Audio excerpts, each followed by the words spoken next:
پھر اسی طرح شوہر کو بیوی کے لیے بہترین ہونا چاہیے. حسن بصری کہتے ہیں کہ اللہ کے نزدیک پسندیدہ بندے وہ ہیں جو سب سے زیادہ اپنے اہل و عیال یعنی اپنی بیوی کو فائدہ پہنچانے والے ہیں. نبی صلی اللہ علیہ وسلم نے فرمایا ایمان کے لحاظ سے کامل مومن وہ ہے جو اخلاق میں سب سے اچھا ہے، یعنی اخلاق کے بغیر ایمان مکمل نہیں ہوتا. اور تم میں سے بہتر شخص وہ ہے جو اپنی بیویوں کے لیے بہتر ہے. بہتر وہ ہے جو بیویوں کے لیے بہتر ہو. عمرو بن العاص کہتے ہیں میں نے دریافت کیا یعنی نبی صلی اللہ علیہ وسلم سے ایک دفعہ پوچھا کہ آپ کو سب سے زیادہ محبت کس سے ہے؟ فرمایا عائشہ سے. اب آپ دیکھیے کہ علل اعلان صحابہ کی مجلس میں بیٹھ کر آپ بغیر ڈر کے کہتے ہیں مجھے سب سے زیادہ پیار اپنی بیوی سے.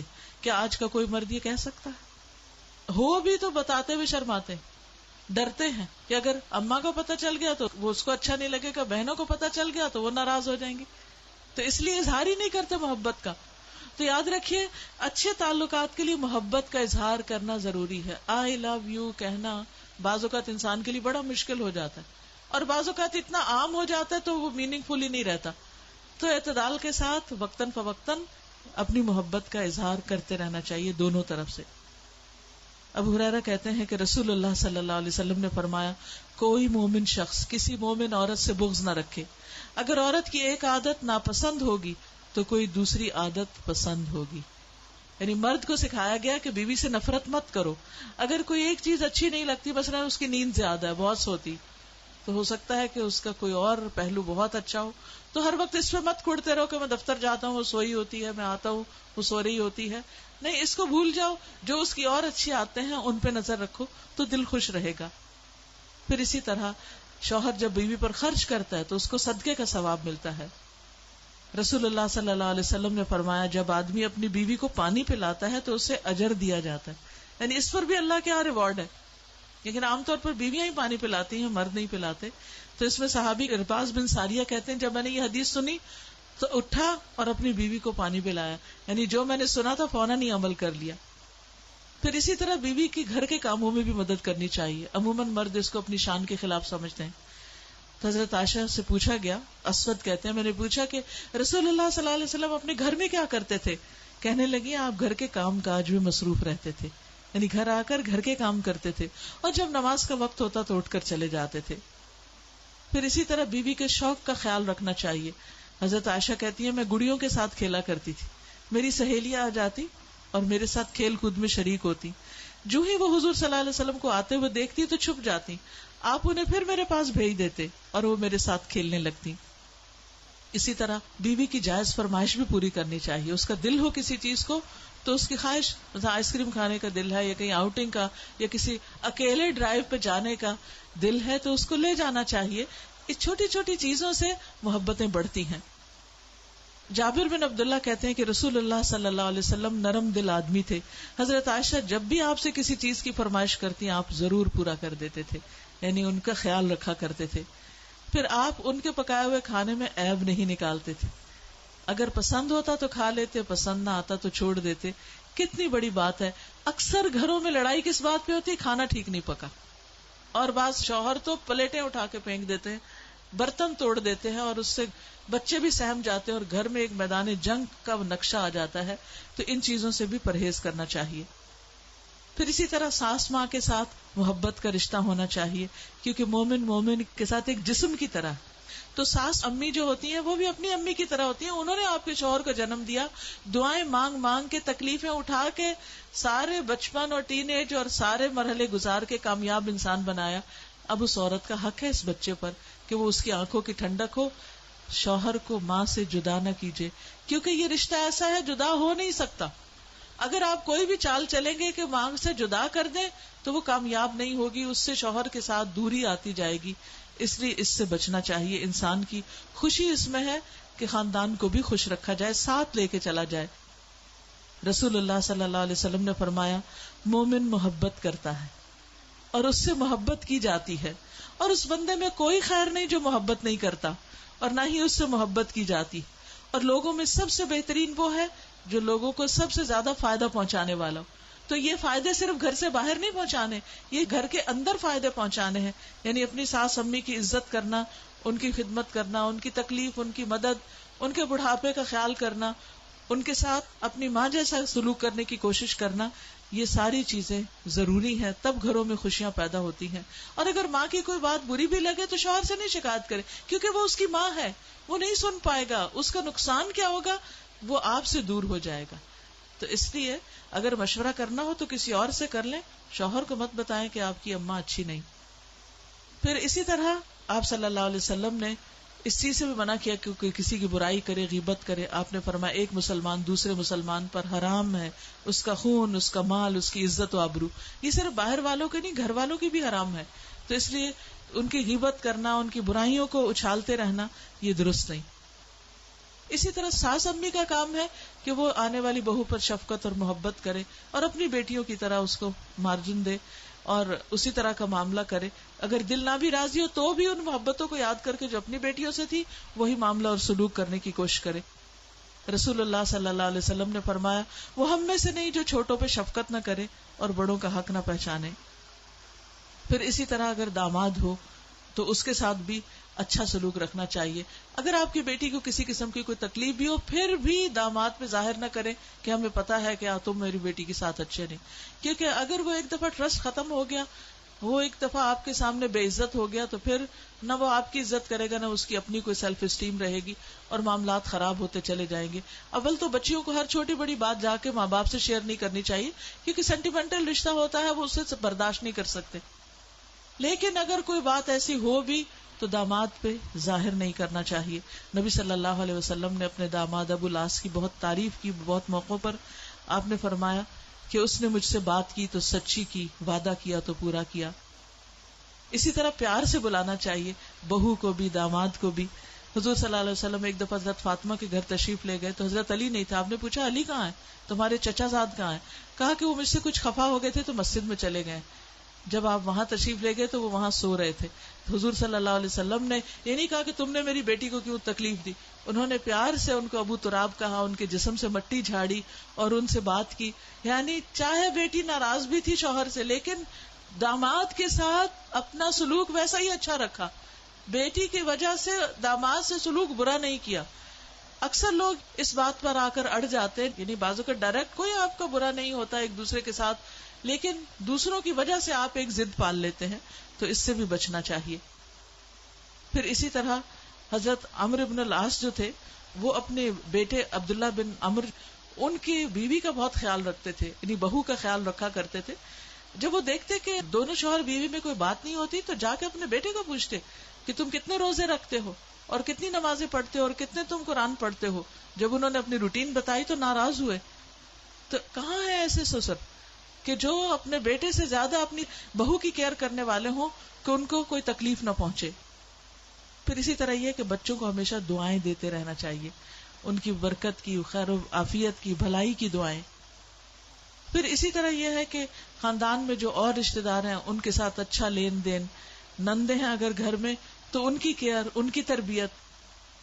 حضرت جابر نے شادی کی جبکہ ان کی 8-9 بہنیں تھیں، ان کے والد شہید ہو گئے تھے اور ان کے شاید والدہ بھی نہیں تھی، تو وہ ان کے گھر میں کوئی ایسا نہیں تھا کہ جو ان کی بہنوں کو لک آفٹر کر سکے.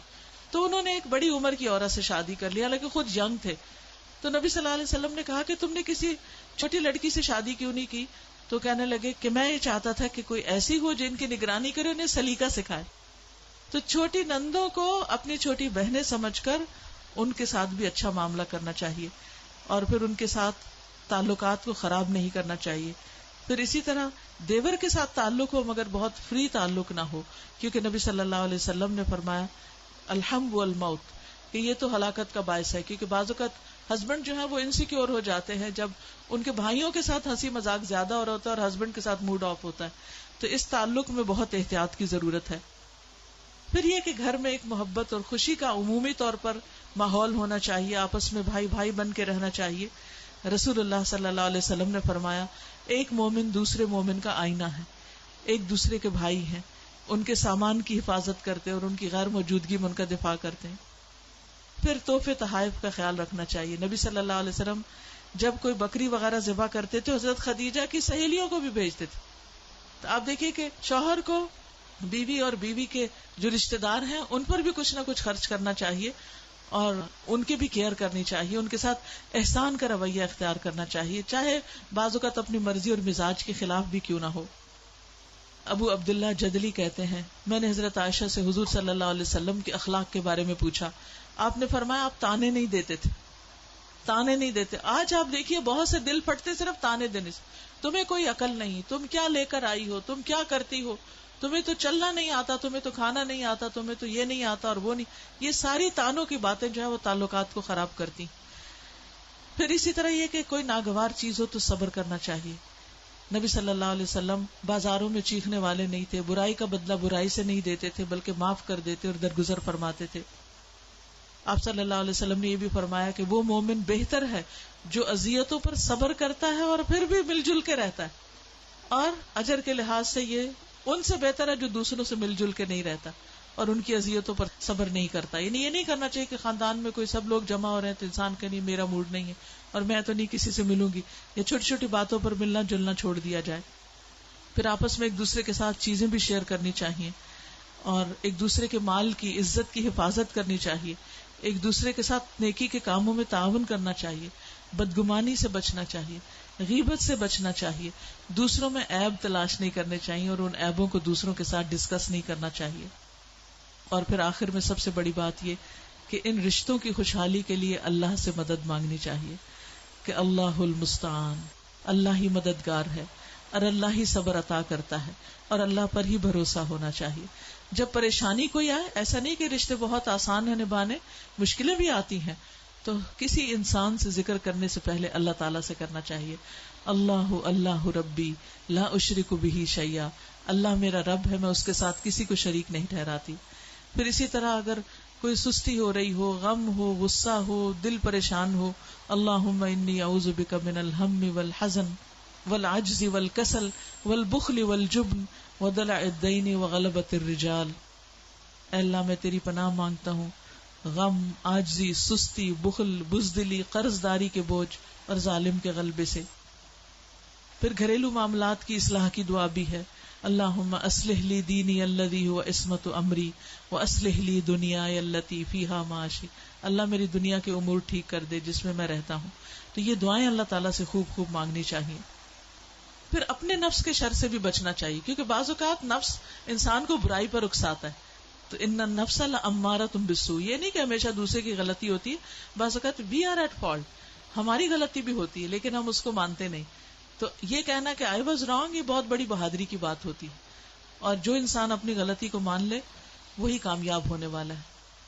پھر اسی طرح انسان کو اپنے سماعت، اپنے دل، اپنی زبان اور ان سب چیزوں کے شر سے محفوظ رکھنے کی دعا کرنی چاہیے، اور سب سے بڑی بات یہ کہ زبان کو درست رکھنے کی دعا کرنی چاہیے کہ اللہم ثبت لسانی، اللہ میری زبان کو ثابت قدم رکھ، واہد قلبی، اور میرے دل کو ہدایت کر، کیونکہ اللہ سبحانہ وتعالی ہی ہے جو ہمارے دلوں اور زبانوں کی اصلاح کر سکتا ہے، کیونکہ بعضوں کا شیطان اتنا شدید حملہ آور ہوتا ہے کہ سالوں کا بنا بنایا اخلاق اور تعلقات تھوڑی دیر میں خراب ہو جاتے۔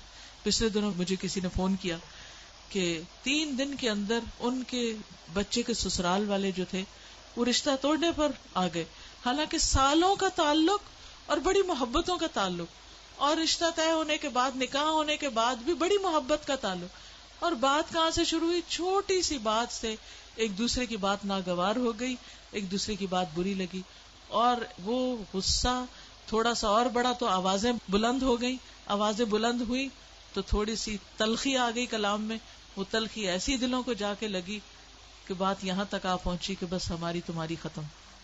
تو شیطان جو ہے وہ ہر وقت رکھنے ڈالتا ہے۔ قرآن مجید میں اللہ تعالیٰ فرماتے ہیں قل لعبادی یقولوا التی ہی احسن، میرے بندوں سے کہہ دو بات وہ کریں جو خوبصورت ہو، انتہائی اچھی ہو۔ ان الشیطان ینزغ بینکم، شیطان تمہارے درمیان فساد ڈلواتا ہے۔ تو غصے کے موقع پر بھی بس اپنے والیوم کو کنٹرول کرنا ہے۔ دوسرے کو اگر ڈانٹ ڈپٹ کرنی بھی ہے تو سرگوشی میں بھی کر سکتے ہیں، اس کے لیے چیخنا چلانا درست نہیں، تاکہ ایسا نہ ہو کہ اس شور سے دوسرے کا دل ٹوٹ جائے جس کی کرچیاں دوبارہ چننا مشکل ہو جائے۔ تو اللہ تعالیٰ سے دعا ہے کہ وہ ہمارے گھروں کو خوشحالی کا نمونہ بنائے۔ تو آخر میں دعا کر لیتے ہیں، سبحان اللہ والحمد للہ ولا الہ الا اللہ واللہ اکبر ولا حول ولا قوة إلا بالله العلي العظيم. اللهم صل على محمد وعلى آل محمد كما صليت على إبراهيم وعلى آل إبراهيم إنك حميد مجيد. اللهم بارك على محمد وعلى آل محمد كما باركت على إبراهيم وعلى آل إبراهيم إنك حميد مجيد. ربنا آتنا في الدنيا حسنة وفي الآخرة حسنة وقنا عذاب النار. ربنا لا تزغ قلوبنا بعد إذ هديتنا وهب لنا من لدنك رحمة إنك أنت الوهاب. ربنا هب لنا من أزواجنا وذرياتنا قرة أعين واجعلنا للمتقين إماما. یا حی یا قیوم برحمتک نستغیث. یا رب العالمین ہم سب تیری رحمت کی فریاد کرتے ہیں. اللہ تو ہمارے گھرانوں میں خوشیاں پیدا کر دے.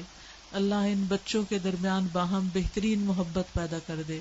ان کا درمیان ایسا تعلق پیدا کر دے جو کبھی ختم ہونے والا نہ ہو، اور ان کے درمیان آپس کی بہترین موافقت پیدا کر دے، دونوں بچوں کے درمیان بھی اور دونوں خاندانوں کے درمیان بھی. یا اللہ ان کو بہترین صالح اولاد عطا فرمانا، اور یہ اپنے والدین کے لیے صدقہ جاریہ ہوں. یا رب العالمین اس گھر میں خیر اور بھلائی اور نیکی کو ان کی نسلوں میں بھی جاری کر دینا. جس نیکی کے کام کا آغاز انہوں نے کیا ہے اس خیر اور بھلائی کو ہمیشہ کے لیے جاری رکھنا. یا رب العالمین جتنی بھی بہنیں آئی ہیں ان کے دلوں میں جو دعائیں اور نیک تمنائیں ہیں ان کو پورا فرما. اللہ سب کے گھروں میں خوشیاں پیدا فرما. اللہ ہمیں ایمان عطا کر. اللہ تو ہمیں تقوی عطا کر، ہمیں بہترین اخلاق عطا کر، ہمیں ایک دوسرے کی کیئر کرنے والا بنا. اللہ تو ہماری نگاہوں کی حفاظت کر، ہمارے کانوں کی حفاظت فرما، ہمارے دل کی حفاظت فرما. یا رب العالمین تو ہماری زبانوں کی حفاظت فرما. اللہ ہم اپنی زبان سے وہی بولیں جو تجھے پسند ہو. یا رب العالمین ہمیں صابر اور شاکر بنا. یا اللہ نعمتوں پر شکر ادا کرنے والا اور دوسروں کی تکلیفوں اور اذیتوں پر صبر کرنے والا. یا رب العالمین تو ہمیں اعلیٰ ترین اخلاق عطا فرما اور اعلیٰ ترین جنت الفردوس عطا فرما. یا رب العالمین ہمارے دلوں کو باہم جوڑ دے. اللہ جن گھروں میں آپس میں فتنہ فساد ہے، ایک دوسرے سے جدائیاں اور تلخیاں ہیں، ان کو دور فرما دے. یا اللہ محبتوں کو عام کر دے، باہم رحمت اور محبت اور شفقت کو عام کر دے. یا رب العالمین کو رزق حلال عطا فرما. یا اللہ جو بھی اپنے بچوں کے لیے بہترین رزق کے لیے ضرورت مند ہیں، خواہش مند ہیں، ان کی ضروریات پوری فرما. یا اللہ ہم سب کو رزق حلال عطا فرما. تو حرام سے بچا، ہر طرح کے حرام سے محفوظ رکھ. یا رب العالمین تو اس گھر پر اپنی خیر و برکت نازل فرما. اللہ دین و دنیا کی بھلائیاں نصیب فرما اور تمام آنے والوں کا آنا قبول فرما. اور جو کچھ ہم نے پڑھا ہے ہمیں اس پر عمل کرنے والا بنا، اور اس کلام کو، اس ایمان کو ہمارے دلوں کی رونق اور زینت بنا دے. ہمیں اس پر عمل کرنے والا بنا دے اور اس عمل کو ہمارے لیے آسان فرما دے. یا اللہ آج کی اس محفل میں جو بھی انہوں نے محنت کی ہے اور جو کچھ بھی مال جان لگایا ہے اس کا انہیں بہترین اجر عطا فرما. ربنا تقبل منا. اللہ سب بیماریوں کو دور کر دے، سب ذہنی پریشانیوں کو دور کر دے. اللہ ہمارے ملک کے حالات درست کر دے. اللہ ہمیں اچھے لیڈر عطا فرما، با اخلاق جو ایک دوسرے کا احترام کرنے والے ہوں. یا اللہ جو ایک دوسرے کی قدر کرنے والے ہوں اور امانت دار ہوں. یا رب العالمین تو ہم سب کو ان بحرانوں سے نکال اور ترقی کی راہ پہ گامزن فرما. اللہ دنیا میں جہاں کئی مسلمان پریشان ہیں ان کی پریشانی دور فرما. جہاں جہاں لوگوں پر آفات ٹوٹی پڑ رہی ہیں اللہ ان کی مدد فرما. اور ہم سب کو ہمیشہ اپنی عافیت میں رکھ. ہمارے جسم و جان، روح، ایمان، دین کو اپنی عافیت اور اپنی حفاظت میں رکھ. ربنا تقبل منا، ربنا تقبل منا انك انت السميع العليم وتب علينا انك انت التواب الرحيم. وصلى الله تعالى على خير خلقه محمد وعلى آله واصحابه واهل بيته اجمعين برحمتك يا ارحم الراحمين. الہی آمین. سبحانك اللهم وبحمدك اشهد ان لا اله الا انت استغفرك واتوب اليك. السلام علیکم ورحمۃ اللہ وبرکاتہ. ایصال ثواب جو ہوتا ہے کہ اگر ہم یہاں سے کسی کو بخشنا چاہیں تو اس کا جو جوڑا ہوگا وہ ایصال گناہ ہوگا. آف کورس اگر ایصال ثواب ہے تو کیا ایصال ثواب کا کوئی کانسیپٹ ہے ریئلی؟ ایصال ثواب کا مطلب ہوتا ہے کہ کوئی کام کر کے دوسرے کو ثواب دینا. تو اس میں انسان جب کسی کی طرف سے صدقہ کرتا ہے تو وہ صدقہ اس تک اس کا اجر پہنچتا ہے. دعا کرتا ہے، دعا میں ایک ایفرٹ لگتی، وہ دعا اس کو پہنچتی. اگر کسی کا روزہ رہتا ہے اور وہ روزہ اس کی طرف سے رکھتا ہے، یعنی کہ اس کا جو منت کے روزے کسی کے رہتے تھے تو وہ قضا اس کی پوری ہو جاتی. تو ایصال ثواب تو اپنی جگہ پر ہے، لیکن ایصال گناہ نہیں ہے. یعنی چیزیں جو جوڑا میں ہیں بعض اوقات وہ ایک دوسرے کے ساتھ میچ کرتی ہیں، بعض اوقات ایک دوسرے کا اپوزٹ ہوتی ہیں. جیسے دن اور رات ایک دوسرے کے اپوزٹ ہے، تو اس طرح ایصال ثواب کے ساتھ ایصال گناہ جو ہے وہ اس کا اپوزٹ ہے. یعنی اگر میں جھوٹ بولوں نعوذ باللہ اور کہوں کہ اس کا گناہ جو ہے وہ فلانے کو مل جائے تو یہ نہیں ہو سکتا. جو غلط بیانی کرے گا اسی پہ پڑے گا، کیونکہ قرآن مجید میں آتا ہے وَأَلَّيْسَ لِلْإِنسَانِ إِلَّا مَا سَعَى، کہ انسان کے لیے وہی کچھ ہے جس کی اس نے کوشش کی. اور لا تزر وازرۃ وزر اخرى، کوئی کسی کا بوجھ نہیں اٹھائے گا. اور وزر کہتے ہیں گناہوں کے بوجھ کو. تو ہمیں خاص طور پر اپنے والدین کے لیے دعائیں بھی کرنی چاہیے، ان کی طرف سے صدقہ خیرات کرنا چاہیے. ایک صحابی آپ کے پاس آئے اور کہنے لگے کہ افتلطت امی، میری ماں اچانک فوت ہو گئی، تو اگر میں ان کی طرف سے کوئی صدقہ کروں تو انہیں ثواب پہنچے گا؟ تو آپ نے فرمایا ہاں، تم اپنی ماں کی طرف سے پانی کا انتظام کرو. ایک اور شخص نے اسی طرح کہا کہ میری ماں صدقہ کرنا پسند کرتی تھی. تو میت کی طرف سے چاہے والدین ہوں یا بہن بھائی ہوں یا ہسبینڈ ہوں، اگر ان کی طرف سے آپ صدقہ کرنا چاہیں، کوئی کنواں کھدوانا چاہیں یا کوئی اور کسی کی تعلیم کا بندوبست کرنا چاہیں، تو یہ سب چیزیں انشاءاللہ ثواب جاریہ ہوں گی. جب ہم تقویٰ کہتے ہیں تو جو عام پبلک ہوتی ہے ان کو تقویٰ سمجھ نہیں آتا کہ تقویٰ ہے کیا. اس کو تھوڑا سا اور واضح کر دیجئے تو بڑی مہربانی ہوگی. دوسرا سوال یہ ہے کہ جب ہم لوگ کہتے ہیں کہ جیسے وہ بستر جھاڑ دو کیونکہ شیطان سوتا ہے، پانی ڈھانپ دو کہ شیطان پیتا ہے یا شیطان اس میں تھوکتا ہے، تو اس طرح سے ہوتا ہے کہ لوگ جانماز یوزلی کونا لپیٹ دیتے ہیں. اس کی حقیقت کیا ہے کہ وہ لپیٹنا چاہیے یا نہیں لپیٹنا چاہیے؟ پہلی بات تو تقویٰ، میں جہاں تقویٰ بولتی تھی وہاں اللہ کا ڈر کا لفظ بھی ساتھ ساتھ بولتی رہی ہوں، کیونکہ تقویٰ کا لفظی مطلب ہوتا ہے بچنا، اللہ کے ڈر سے، گناہوں سے بچنا. یعنی جب کوئی اور نہ دیکھ رہا ہو ہمیں تو بھی کوئی غلط کام نہیں کرنا کیونکہ اللہ دیکھ رہا ہے. اس احساس کا دل میں ہونا، تو یہ ایک شعور کے کانشیس لیول پر اللہ تعالیٰ کو یاد رکھتے ہوئے اچھے کام کرنا. اسی طرح صرف گناہوں سے نہیں بچنا بلکہ بری نیت سے بھی بچنا، کہ مثلاً اگر ہم کوئی نیکی کا کام کرنے لگے تو لوگوں کی خاطر نہیں کرنا کہ لوگوں کو خوش کر دیں تاکہ لوگ ہمیں سخی کہیں اس لیے صدقہ کرنا، یا نماز لمبی اس لیے پڑھنا کہ کوئی کہے کتنا نیک ہے یہ شخص اور کتنی لمبی لمبی نمازیں پڑھ. تو یہ نہیں ہے. یعنی کہ نیت کی درستگی جو ہے اس میں بھی جب انسان کانشیس ہو کے کام کرتا ہے کہ نہیں میں یہ اللہ کے لیے کر رہا ہوں تو یہ بھی تقویٰ کہلاتا ہے. دوسری بات انہوں نے جو کی کہ پانی کو ڈھکنا کہ شیطان تھوکتا ہے، تو اس کی کوئی حقیقت نہیں. پانی کو اس لیے ڈھکنا چاہیے کیونکہ نبی صلی اللہ علیہ وسلم نے رات کے وقت خاص طور پر سوتے وقت، یعنی دن کو تو ہمیں نہیں ملتا کہ کوئی پانی پی کے رکھے تو لازم اسی وقت ڈھک دے، گلاس کھلا بھی رہ جائے تو کوئی حرج نہیں، لیکن رات کو حدیث میں آتا ہے سال میں ایک رات ایسی ہوتی ہے کہ جس میں بلائیں نازل ہوتی، آفات اترتی، جیسے بیماریاں اترتی ہیں، آپ یوں دوسرے لفظوں میں کہیے، تو وہ جو کھلے برتن ہوتے ہیں ان کے اندر آ جاتی ہیں. جب وہ کہتے ہیں نا فلاں وائرس پھیل گیا، تو کبھی کسی نے سوچا وہ پہلے کہاں سے آیا تھا، وہ زمین سے نکلا یا آسمان سے اترا، وہ کہاں سے آیا؟ تو یہی سمجھ میں آتا ہے کہ ایسی جو آفات نازل ہوئی، جیسے نبی صلی اللہ علیہ وسلم نے اپنی زندگی میں بھی کئی دفعہ فرمایا کہ آج بہت سختی اتری ہے، فتنے اتریں گے جیسے سیاہ رات میں بارش اترتی ہے، یعنی اس طرح بارش کے قطروں کی طرح میں فتنے اترتے ہوئے دیکھ رہا ہوں. تو آسمان سے رحمتیں بھی نازل ہوتی ہیں اور آسمان سے فتنے اور بعض ایسی چیزیں بھی آتی ہیں جو انسانوں کے لیے آزمائش امتحان کا باعث ہوتی ہیں. تو رات کے وقت خصوصی طور پر سارے برتن ڈھانک دینے چاہیے، چاہے کپڑے سے ڈھانکیں چاہے ان کے لڈ اوپر رکھ دیں. آپ نے یہاں تک فرمایا کہ اگر برتن کے اوپر نہیں کوئی ڈھانکنے کی چیز تو کوئی سٹک سی آڑی کر کے رکھ دیں، یعنی فل اوپن نہیں ہو بلکہ کوئی چیز بھی، جیسے تار رکھ دی، کوئی پین رکھ دیا، کوئی لکڑی، کوئی مسواک، کوئی بھی چیز اوپر رکھ دیں. اور اگر خدا نخواستہ کھلے رہ گئے ہیں برتن تو صبح پھر اچھی طرح مانج دھو کے ان کو اللہ کا نام لے کے پھر استعمال کریں. اسی طرح یہ جو جانماز کا کونا لپیٹنے کی بات ہے تو اس کی کوئی حقیقت نہیں ہے. کئی لوگ کہتے ہیں شیطان نماز پڑھتا ہے، تو میرے والد کہتے تھے اس سے اچھی کیا بات ہے کہ وہ نماز پڑھنے لگے، اس نے تو سجدے سے انکار کیا تھا. تو اس کی کوئی حقیقت نہیں ہے. یہ الگ بات ہے کہ آپ نے اکثر دیکھا ہوگا کہ اگر آپ جائے نماز بچھا کے رکھ چھوڑتے ہیں تو بچے جوتے لے کے آ کے چڑھ جاتے ہیں ان پر، یا یہ کہ بعض اوقات آپ کو اس راستے سے گزرنا ہوتا ہے تو آپ سجدے والی جگہ پر پاؤں رکھ رہے ہوتے ہیں، تو اس سے کیا ہے کہ پاؤں کے جو جرمز ہیں وہ سجدے کی جگہ پہ جا لگے، اور جب آپ نماز کے لیے سجدہ سر رکھتے ہیں اپنا تو وہ آپ کے منہ کو چمٹ گئے اور یا ہاتھوں کو چمٹ گئے. اب وہ ہاتھوں کے ساتھ آپ نے کچھ کھا لیا تو جرمز اندر چلے گئے. تو یہ چیزیں جو ہے یہ ایک بیسک ہائیجین کا کانسیپٹ جو اگر انسان کے اندر ہو تو اس وجہ سے بھی یہ چیزیں نہیں کرنی چاہیے. بعض لوگ قرآن نہیں کھلا چھوڑتے، شیطان پڑھتا ہے، تو ایسا کچھ نہیں ہے. لیکن ہاں یہ قرآن مجید کے ادب کے خلاف ہے کہ وہ پڑھنے کی کتاب ہے اور ہم اسے پڑھنے کی بجائے ایسے ہی کھول کے اس سے غافل ہو جائیں، یعنی اس کی کیئر نہ کرنے والی بات ہے.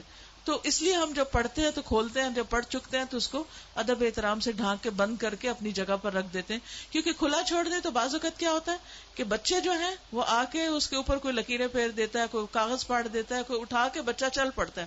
میں نے کئی گھرانوں میں دیکھا ہے کہ ماں نے قرآن کھلا چھوڑا، بچہ آیا، اس نے اٹھایا، وہ جا کے گرا دیا. تو اس وجہ سے یہ چیزیں جو ہیں ان کی احتیاط برتنی چاہیے. ٹھیک ہے استاذہ، مجھے عشاء کی نماز کے بارے میں پوچھنا تھا کہ میں نے پڑھا تھا کہ وہ تاخیر کر کے پڑھنے کا زیادہ ثواب ہے، تو اس کا ٹائم پوچھنا تھا. اور یہ بھی ہے کہ اگر سو جائیں تو میں نے سنا کہ وہ قضا ہو جاتی ہے، تو اس کا پلیز ایکسپلین کریں. جزاک اللہ. آدھی رات تک ہوتا ہے عشاء کا وقت، جیسے 12 بجے رات تک. عموماً ہمارے ہاں 6 بجے جیسے سورج غروب ہوتا ہے، 6 بجے نکلتا ہے، 6 بجے غروب ہوتا ہے، تو آدھی رات جو ہے وہ 12 بجے کے قریب ہو جاتی. تو سونے سے قضا نہیں ہوتی، عشاء سے پہلے سونا منع ہے. تاخیر کا مطلب یہ ہے کہ 12 سے پہلے پڑھ لینا، 12 کے بعد آپ پڑھیں گے تو قضا پڑھیں گے. پھر مجھے سوال آپ سے یہ کرنا ہے کہ آپ جیسے جانتے ہیں سب کہ ہمارے جو معاشرے میں جو فتنہ ہے، خاص طور پہ اب ہم تو اس ایج سے نکل آئے ہیں، اللہ تعالیٰ کی طرف سے جو ہے تھوڑا بہت دین کی بھی سمجھ آ گئی ہے، مگر ہمارے جو بچے ہیں شاید جس وقت ہم نے ان کو اسکولوں میں ڈالا یا جو سوشل میڈیا کا پریشر ہے اینڈ ایوری تھنگ، تو آپ آج کل کی یوتھ کے لیے کیا ایڈوائس دے سکتے ہیں ہم پیرنٹس کو کہ ہم ان کو دیکھیں ہماری جنت کیا جنت ہوگی جہاں ہمارے بچے نہ ہوں. بہت مشکل ہے کیونکہ آپ دیکھ رہے ہیں ہر طرف سے media is playing such an important and such a difficult role کہ ہم پیرنٹس کے لیے اس چیز کو سنبھالنا بہت مشکل ہو گیا ہے. اینڈ پیئر پریشر بھی ہے اینڈ آل آف دیٹ. اور میں ایک واٹس ایپ پہ میسج مجھے ملا کہ what will happen to my children when I die, but سوچنے والی بات یہ ہے کہ what will happen to my children when they die. So اگر آپ کوئی ایڈوائس دے سکتی ہیں اس سلسلے میں تو بہت موضوع رہے گی. انہوں نے دکھتی رگ پہ ہاتھ رکھ دیا ہے اور بہت ہی اہم سوال ہے یہ، اور بہت ہی اچھی طرح انہوں نے اپنا سوال پیش کیا ہے. حقیقت یہ ہے کہ یہ ہر گھر کا مسئلہ ہے، چاہے کوئی دیندار گھرانہ ہے، ریلیجس فیملی ہے یا ریلیجس نہیں ہے، یہ مسئلہ ہر جگہ ہے، پڑھے لکھے ہیں یا ان پڑھ ہیں. آئندہ جنریشنز بہت بڑے فتنے میں ہیں، فتنہ ہر ہاتھ میں ہے، ہر ہتھیلی پر ہے، اور وہ بڑھتا ہی چلا جا رہا ہے، فیسلٹیز بڑھتی ہی چلی جا رہی، اور پوری دنیا ان کے سامنے ایکسپوز ہو چکی ہے. یعنی آپ کس کس چیز سے ان کو بچا سکتے ہیں، کس کس چیز سے چھپا سکتے ہیں، کس کس چیز سے روک سکتے ہیں. صرف ایک ہی حل ہے اور وہ روک اندر ہو، اور وہی تقویٰ والی بات ہے کہ جب تک ان کے اندر خود اللہ کا ڈر نہیں آتا، آخرت کی فکر نہیں آتی، اس وقت تک کوئی باہر کی چیز اب ڈھکی چھپی رہ ہی نہیں گئی کہ جس سے آپ کسی بھی طریقے سے ان کو بچائیں گے. پہلے یہ ہوتا تھا کہ فتنے محدود جگہوں پر ہوتے تھے، اچھی فیملیز جو ہوتی تھی اپنے بچوں کو وہاں تک جانے نہیں دیتے تھے، ان کو پروٹیکٹ کرتے تھے. لیکن اب وہ ایک ایک گھر کے اندر آ چکا ہے، اب آپ کہاں سے بچا سکتے؟ آپ سو رہے ہیں، آپ کو نہیں پتا آپ کے بچے اپنی رضائی کے اندر کیا دیکھ رہے ہیں، کیا کر رہے ہیں، کیا سن رہے ہیں، کہ کانوں کے اندر کچھ لگا ہوا ہے، کچھ دیکھ رہے ہیں. اور پہلے تو کہیں کسی خالی جگہ پہ جا کے چھپنے کی ضرورت تھی، تو اب تو گھر کے اندر بھی ہر جگہ چھپنے کی جگہ ہے، کیونکہ جس اسکرین پر وہ سب کچھ دیکھ رہے ہیں وہ ان کے ہاتھوں کے اندر آ چکی. تو اس کو چھڑانا بہت ہی مشکل کام ہے. اس کے لیے جو پرسنل میرا ایکسپیرینس ہے وہ دو چیزیں. ایک تو یہ کہ ہم اسکولوں سے تو جو اسکول ہیں انہی میں ہی جائیں گے، اور جو باہر معاشرہ ہے اور جو کچھ ہو رہا ہے وہ سب وہ کریں گے، اس سے کاٹ تو نہیں سکتے. میں نے سب سے زیادہ جو دعائیں مانگی ہیں، رو رو کے مانگی ہیں، سجدوں میں پڑھ پڑھ کے مانگی ہیں، وہ اسی کے لیے مانگی ہے کہ اللہ میرے بچوں کو ایمان دے. یہ صرف پچھلے 5 سال میں جتنی چینجز آئی ہیں وہ اس سے پہلے شاید کئی 100 سال میں نہیں آئی تھی، اور اتنا شدید پریشر تھا. اور پھر دوسرا کیا کیا، یعنی اللہ تعالیٰ سے خود ہی مانگا. دوسرا یہ کہ ہر تھوڑے عرصے کے بعد عمرہ، اللہ کے گھر چلو، کیونکہ اللہ کے گھر کا جو جلال ہے، اور اللہ تعالیٰ اگر انسان کو کہیں سب سے زیادہ محسوس ہو سکتے ہیں تو وہ بہت جگہ ہے. یعنی ہمارے ملک میں، ہمارے گھروں میں، ہمارے ماحول میں وہ فیلنگ نہیں آتی جو وہاں جا کر آتی. تو الحمدللہ ان عمروں نے، اللہ کے گھر کی زیارت نے دل کے اندر تھوڑی سی جگہ بنائی اللہ کو پہچاننے کی. کیونکہ جب تک اللہ کو بچے پہچانتے نہیں، اس کی عظمت کو محسوس نہیں کرتے، وہ اللہ سے ڈر نہیں سکتے، اور اللہ کا حیا اور اللہ کا خوف دل میں نہیں آ سکتا، وہ تقویٰ نہیں آتا دل میں. تو اس سے یہ ہے کہ وہ ایسی جگہ ہے جہاں اللہ ماشاءاللہ سب کو جا کر یقین ضرور آتا کہ کوئی ہے ایک جس نے یہ سب کچھ بنایا. پھر اس کے بعد یہ ہے کہ قرآن کا علم، میں نے جسے کہتے ہیں کہ سب سے زیادہ تکلیف دہ مرحلہ گزارا کہ جب میں نے اپنے بیٹے کو قرآن پڑھایا. بیٹیوں کو پڑھانا مشکل نہیں تھا کیونکہ کلاسز ہو رہی ہیں، وہ آ کے بیٹھ رہی ہیں، سن رہی ہیں، اچھی دوستیں مل گئی ہیں، اچھا ماحول مل گیا، کوئی مسئلہ نہیں. تھوڑا بہت شروع میں ہوا کہ ان کو اس طرف لانے میں، لیکن جب آ گئے تو پھر ذمہ داری ختم. لیکن بیٹے کے لیے نہ کوئی ماحول تھا اور نہ ہی کوئی ایسی چیز تھی، تو پھر میں نے یہ ٹھان لی کہ کچھ بھی ہو مجھے اس کو پڑھانا ہے. وہ ایج ایسی تھی کہ جس میں کچھ نہ کچھ وہ سننے کے قابل تھا، ورنہ وہ ایج بھی گزر جاتی ہے تو پھر بچے وہ اتنا بھی نہیں سنتے. اور میں نے اپنی ساری مصروفیات کو سیکنڈری کر کے، حالانکہ میں انتہا درجے کی مصروف، گھر کی بھی ذمہ داریاں، باہر کی بھی، لیکن میں نے اس کو اپنی پرائرٹی نمبر 1 سمجھا کہ یہی بات جنہوں نے کی ہے کہ جب وہ مر جائیں گے تو پھر ان کا کیا بنے گا. یعنی ہمارے مرنے کے بعد تو جو ہوگا سو ہوگا، ان کے مرنے کے بعد ان کی قبروں کا کیا حال ہوگا اور ان کی آخرت کا کیا ہوگا. تو اللہ سبحانہ وتعالیٰ نے قرآن مجید میں فرمایا قوا انفسکم واہلیکم نارا، اپنے آپ کو اور اپنے گھر والوں کو آگ سے بچاؤ. ایمان والوں کو خطاب ہے کہ اے ایمان والوں اپنے بچوں کو آگ سے بچاؤ. تو اگر ساری دنیا کو بچانے کی فکر کر رہے ہیں تو اپنے بچے کو کیسے نہیں بچائیں گے. تو پھر میں نے اس کے ٹائم کے مطابق جب اس کا موڈ بنے، لیکن روز کی شرط رکھی تھی کہ ہر روز پڑھیں گے تھوڑا تھوڑا، 2 آیتیں 4 آیتیں، 1 رکوع 2 رکوع 1 رب، اور اس طرح کر کر کے میں نے پورا قرآن اس کے ساتھ پڑھا کہ مجھ سے نہیں ڈرے، اللہ سے ڈرے. میری خاطر نماز نہیں پڑھے، اللہ کی خاطر پڑھے. میری وجہ سے کچھ مت چھپائے جو دیکھ رہا ہے، اللہ سے ڈر کے چھپائے. تو یہ کسی حد تک فائدہ مند ہوا. یہی ماؤں سے کہوں گی کہ ساری مصروفیات اپنی جگہ ہیں، لیکن بچے آپ کی پرائرٹی نمبر 1 ہونے چاہیے. ان کے لیے کھپ جائیں، دعائیں مانگ مانگ کے بھی، اور اس کے ساتھ ساتھ ایک دفعہ کم از کم قرآن سے ضرور گزر جائیں. کیونکہ جب وہ قرآن سے گزر جائیں گے پھر ایٹ لیسٹ آپ کی رسپانسبلٹی نہیں رہے گی. اللہ ان کی سب خیر کرے، لیکن اگر خدا نہ خواستہ ان کے اندر کوئی بگاڑ آتا تو آپ کی پکڑ نہیں ہوگی. لیکن اگر آپ نے کوشش نہیں کی، محنت نہیں کی، تو آپ کی بھی ساتھ پکڑ ہے. صرف آپ کی نمازیں پھر کام نہیں آئیں گی. تو اس لیے ہم میں سے ہر ماں کو سنجیدہ ہونے کی ضرورت ہے.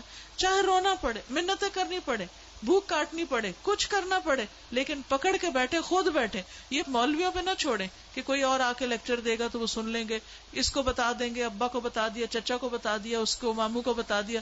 ٹھیک ہے وہ بھی کچھ ہیلپ کرتے ہیں، لیکن سب سے زیادہ آپ کو خود کرنا ہوگا، اور اس کے لیے آپ کو خود پڑھنا ہوگا، اس کے لیے آپ کو خود سیکھنا ہوگا. خود سیکھنا شروع کریں اور اپنے بچے کے ساتھ بیٹھ کر خود. پھر یہ کہ بعض اوقات بچے ہم سے سننا نہیں چاہتے، آپ ان سے کہیں آپ ہمیں پڑھ کے سنائیں. بس اس بات کا اگر یقین ہے ان کو کہ یہ قرآن اللہ کی کتاب ہے، تو پھر ان کے اندر یہ ڈالنے کی ضرورت ہے کہ اللہ تعالیٰ نے کیا فرمایا ہے. وہ آپ کو بھی پتا ہونا چاہیے اور وہ ان کو بھی پتا ہونا چاہیے. اللہ تعالیٰ ہماری مدد فرمائے. آپ نے اتنی اچھی باتیں کی، اتنی اچھی ہم سب ینگسٹرز کو خاص طور پہ ایڈوائز دی کہ ہم سب ایسی بیویاں بنیں جو کہ اپنے ہسبینڈز کے لیے سکون کا باعث بنیں. لیکن انفارچونیٹلی کئی دفعہ ان کو جن چیزوں سے سکون حاصل ہوتا ہے اس میں ہمارا ایمان کچھ جانے کا ڈر ہوتا ہے. تو اس میں آپ کی کیا ایڈوائز ہے کہ ہم اس کو اپنا ایک جہاد سمجھ کے اور کوشش کیے جائیں، یا پھر ایک پوائنٹ پہ آ کے اپنے ایمان کو بچانے کی خاطر کچھ سٹیپ لیں، یا کچھ آپ اس کے بارے میں کیا کہتی ہیں؟ پھر وہی بات ہے کہ جب اویئرنیس آپ کو آ گئی ان کو نہیں، تو مسئلہ وہی ہے کہ آپ کو زیادہ جدوجہد کرنی پڑ رہی ہے. لیکن جلدی ہار نہیں مانے، کوشش جاری رکھیں اور نا امید نہیں ہو. انشاءاللہ اللہ سبحانہ وتعالی ان کے دلوں کو بھی ضرور نرم کرے گا. پھر بات وہی آ جاتی ہے کہ ہمارا ڈر، ہمارا پریشر، ہماری بات وہ اہمیت نہیں رکھتی جو اللہ سبحانہ وتعالی کی. تو احسن طریقے سے ان کے اندر بھی وہی چیز لانے کی کوشش کریں جو آپ کو لائے اس بات پر کہ آپ اللہ کی حدود کو پہچانیں. تو پھر دعا، محبت اور کبھی کبھار سوال اور آخرت کی فکر وقتاً فوقتاً، یعنی بہت زیادہ سر پہ سوار نہیں ہو، لیکن یہ کہ حکمت کے ساتھ. میں سمجھتی ہوں کہ عورت کو بہت اللہ نے طریقے سکھایا ہسبینڈ کو قائل کرنے کے. تو کامیاب عورتیں وہی ہوتی ہیں جو شوہروں سے بہت کچھ منوا لیتی ہیں. اگر دنیا کی بہت سی چیزیں منوا سکتے ہیں تو دین کی بھی منوا سکتے ہیں، بس طریقہ سیکھیں. اوکے، آپ سب کی صبر کا، پیشنس کا بہت شکریہ. جزاکم اللہ خیرا. السلام علیکم ورحمۃ اللہ وبرکاتہ. ویڈیو کے نیچے سبسکرائب کے بٹن پہ کلک کریں، بیل کے آئیکن پہ کلک کیجیے تاکہ ہر نئی ویڈیو کی نوٹیفکیشن